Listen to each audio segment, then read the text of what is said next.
absence doesn't always make the heart grow fonder. From the not-so-Fantastic Four to A Man Who Should Have Stayed on Mars, these long-awaited movies probably should have stayed in development hell. If there's one superhero team that's had a tough time at the box office, it's the Fantastic Four. The iconic superhero family has been repeatedly put on film for no other reason than to prevent the film rights from lapsing, and that's resulted in several lackluster adaptations. The first, shot in 1994 and never released, is notoriously awful and was only made so that producer Bernd Eichinger could hold onto the film rights. What have you done? What have you done? Those rights eventually landed at 20th Century Fox, which produced Fantastic Four in 2005 and Fantastic Four: Rise of the Silver Surfer in 2007. Both were box office successes, but never garnered much of a following. In 2015, Fox released another new Fantastic Four reboot, but it wasn't easy to make. Plans for the Rebirth franchise began in 2009, but the movie got stuck in development hell for 6 years. By 2012, director Josh Trank had signed on, leading to script rewrites. Shooting wouldn't begin until 2014. The film was finally released to overwhelmingly negative reviews. Critics said that it was devoid of any humor and featured completely unlikable characters. While the actors did their best with the script they were given, very little of it related to the classic source material, leaving comic book fans feeling betrayed. Disney's acquisition of Fox in 2019 has resulted in another planned reboot within the celebrated MCU, so there may be brighter days ahead.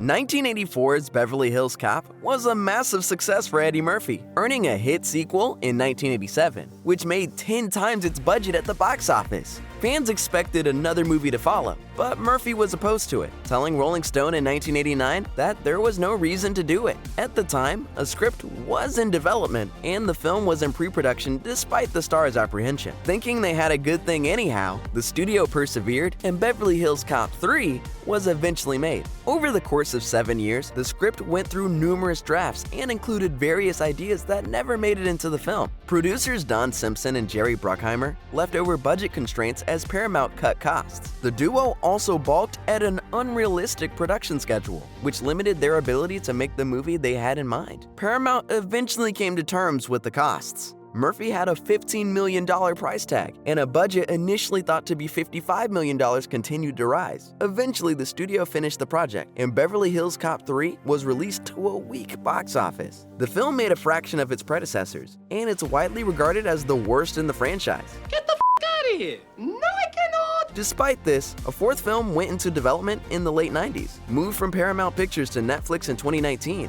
and was filmed last year, with a release date yet to be announced. The X-Files was a stellar success throughout its TV run in the 90s and early 2000s. It was successful enough that it expanded into a feature film in 1998 while the series was still airing new episodes. The film did well at the box office and sat snugly between 2 episodes at the end 5th season. Seeing as the first film did well, it's not surprising that the studio began development of a sequel in 2001. The plan was to release it after the 9th season concluded, sometime in 2003 or 2004. That didn't happen, and production stalled as everyone involved needed to find the time to make it happen. Eventually, the movie began production of principal photography in 2007, 6 years after the studio began working on it. Filming wrapped the following year, and The X-Files: I Want to Believe managed to claw its way out of development hell with the summer 2008 release. Unfortunately, the movie didn't do as well as its predecessor. Unlike the first film, I Want to Believe didn't move the overall storyline along. The movie ended up being a standalone tale, amounting to more of a Monster of the Week vibe than adding to the overall narrative of the series. It received indifferent reviews from critics and didn't perform as well as expected at the box office. I Want to Believe made only $68 million, falling far short of the studio's goals.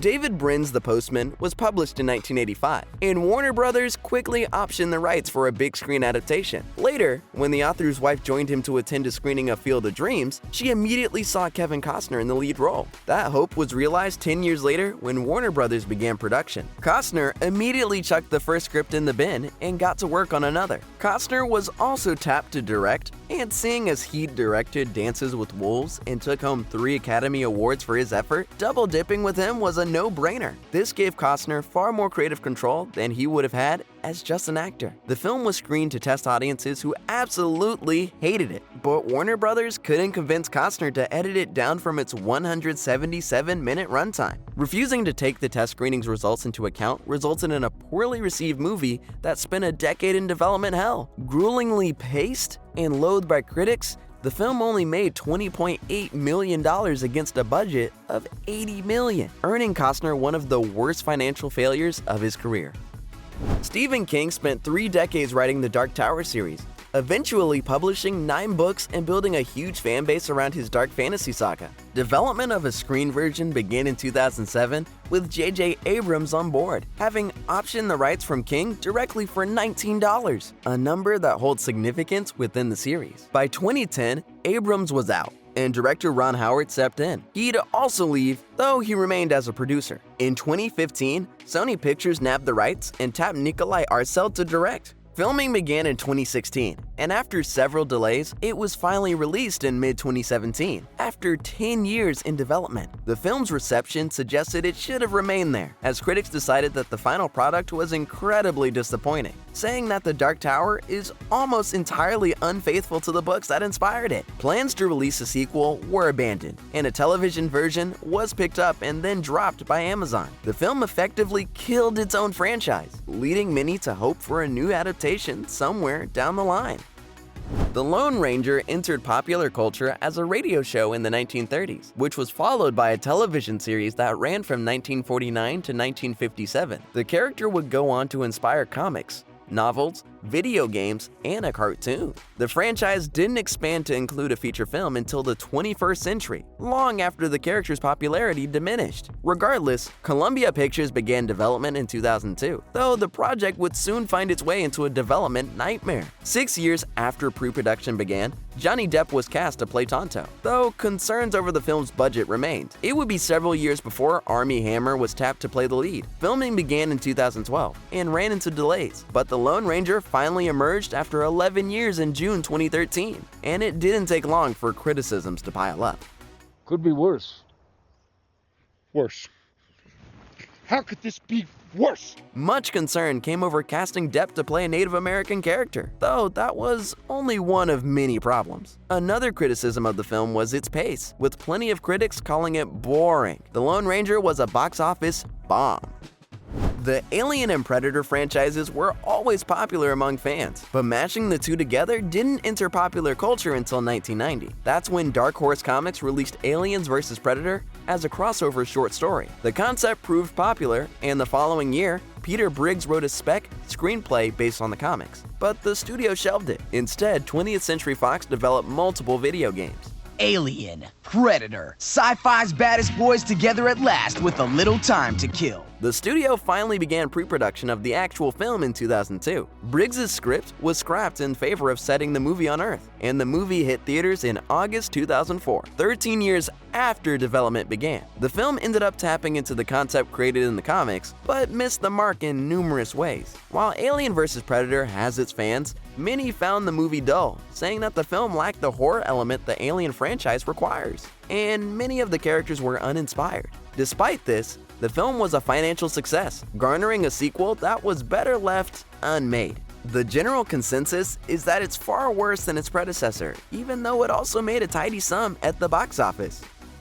Green Lantern has been around in one form or another since 1940, but the character's popularity really exploded in the 1990s. Like other DC Comics characters, the Green Lantern has shown up in various media over the years, including video games, animated films, and TV series. The development of a big-screen live-action adaptation didn't begin until 1997. Kevin Smith and Quentin Tarantino were approached about making the movie, but both declined. Scripts were written and discarded as development continued over the course of several years.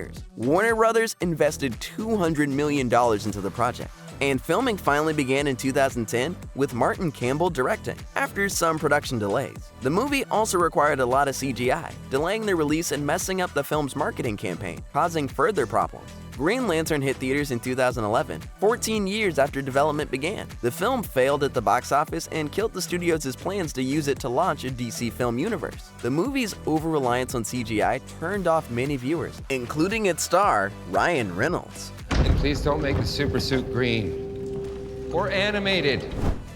Japanese fans first met Speed Racer in manga form in 1966, and the following year the character was adapted into a 52-episode anime series. The series aired almost concurrently in Japan and the United States and was incredibly popular. In 1992, Warner Brothers began developing a live-action film adaptation, but the project ran into casting and script issues over the next few years and stalled. The Wachowskis joined the project in 2006, and Speed Racer entered pre-production. Filming commenced in 2007, and the movie finally hit theaters in 2008, escaping development hell after 16 years. Warner Brothers launched a massive marketing campaign, hoping to cover the budget of $120 million.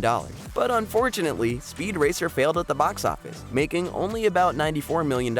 According to the Los Angeles Times, Warner Brothers was in for a combined production and marketing cost of $250 million. So the studio lost a ton of cash. Despite Speed Racer failing at the box office, it eventually acquired a sizable fan base. These days, it's considered a cult classic, though many outside the fandom can't overcome the movie's reliance on the mistargeted demographic, which many critics suggested lay firmly with 12-year-old boys.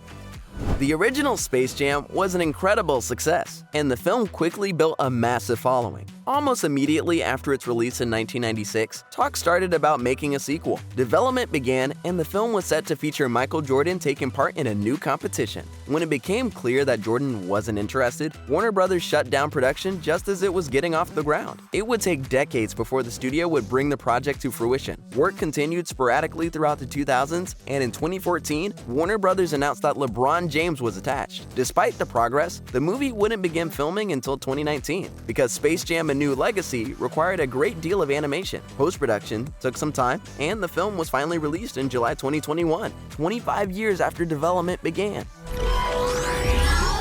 I look expensive.